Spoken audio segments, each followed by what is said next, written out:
My name is Nick Patterson, and I'm the jackman for the number 17 car for Chris Buescher at Roush Fenway.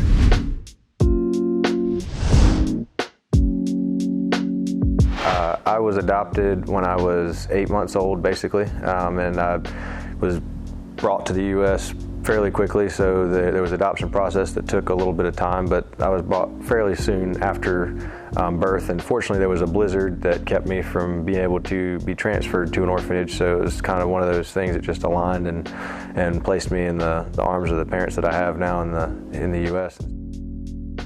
My sister was doing ballet, and she would always get all this attention at the recital and stuff, so I was like, well, man, I want some of that. So I started doing ballet, and I danced ballet for 8 years. And I think that a lot of that training in ballet has really helped me be a good athlete because I'm so flexible still. So injury-free has been one of the things that I've been very thankful for, and wanted to play baseball for a long time.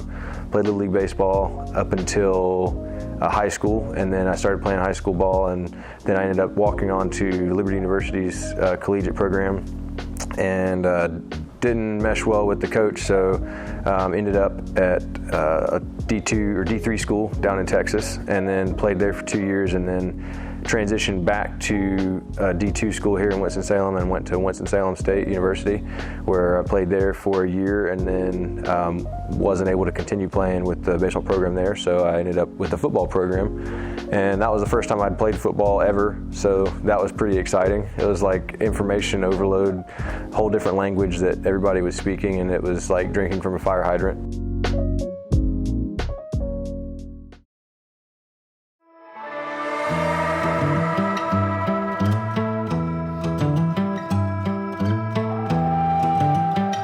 My senior year, I was planning to go to the military. I was really just completely committed to doing that, and Scott Bowen, who was head of the pit operations at the time, had called the school and asked if we had any graduating seniors that met certain physical and characters, personality specifications, and because I was friends with the trainer, he threw them my name and told me that he had thrown them my name and number and all that. And I told him, I said, man, if they call me, I mean, I don't know what I'm going to say because I've never watched NASCAR. I don't know anything about NASCAR. I've never even thought about NASCAR. I agreed to come and check it out because I don't like to turn down opportunities without knowing kind of what's fully involved.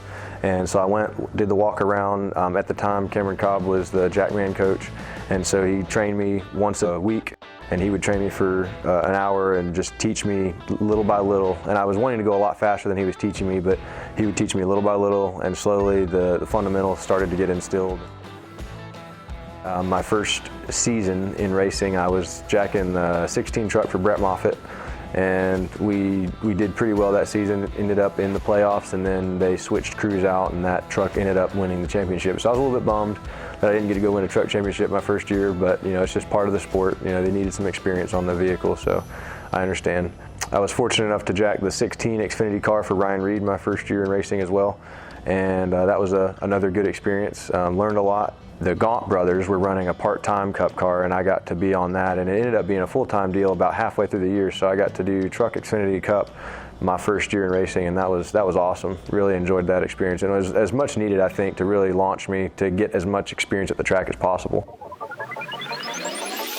Then the following year, I was placed on a front row car with the 34, Michael McDowell, and really enjoyed that. I was back on a truck, and then we had an Xfinity car that we ended up picking up halfway through the season as well, with Ryan Sieg and the 39. And then this past year, I got to start the season again with Michael McDowell and another good group of guys, and we ended up winning the Daytona 500, so that's probably been the highlight of my career thus far, was to win the 500. And you know, it's one of those things that you hope to win at some point, hope to be a part of, and hope to have a hand in, but some never do, and I'm just really thankful to have that opportunity, to have that accomplishment. Yeah, man, that feeling of watching him cross the line in first place was just, it was almost disbelief. Like I don't know if he really just did that. And then the funny thing is, there was a caution, and they were arguing about whether the caution had come out and Michael's nose was ahead of Chase Elliott, and they were trying to determine if Michael was in fact in the lead whenever the caution came out and the lap was finished with Michael in the lead.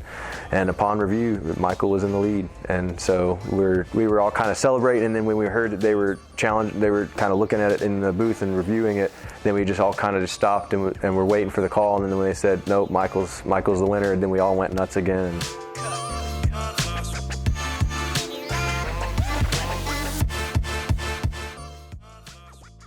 That I started the season with Michael McDowell, and it was about 5 races in or so, and Brad Robinson had to have knee surgery, so I was called on to step up, and so I stepped into the role, and I've been trying to fill the shoes and try to, hopefully, be better at my craft and have another opportunity to learn more, and got a lot of experienced guys around me.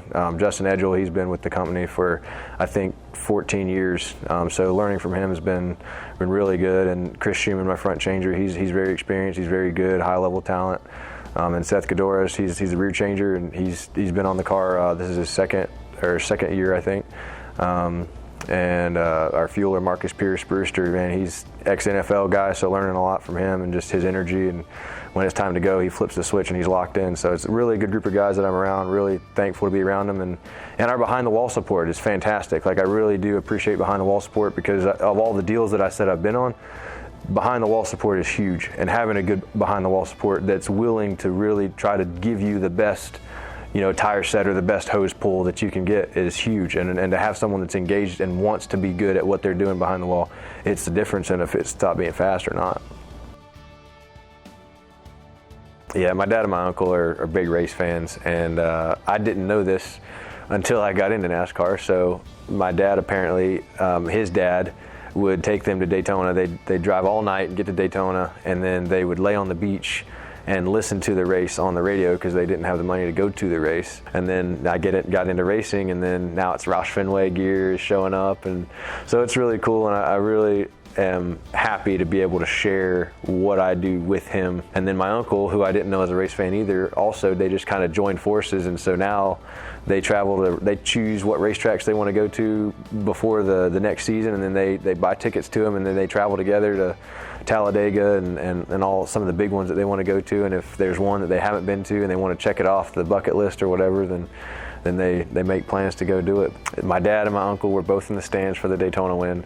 The first thing I did after we got done celebrating, and the guys are still jumping around, I went and got my backpack, called my dad, he's up in the stands, and we're yelling at each other on the phone, and they're going nuts up there, and I'm going nuts down on pit road. And it was just cool to share that moment with them, and for them to be able to be there for probably maybe the only time that I'll ever win the 500. You never know. It's just, you never know when the next one's coming, because sometimes it's a race of attrition, and to win it, and for him to be there, that was fantastic. It was awesome.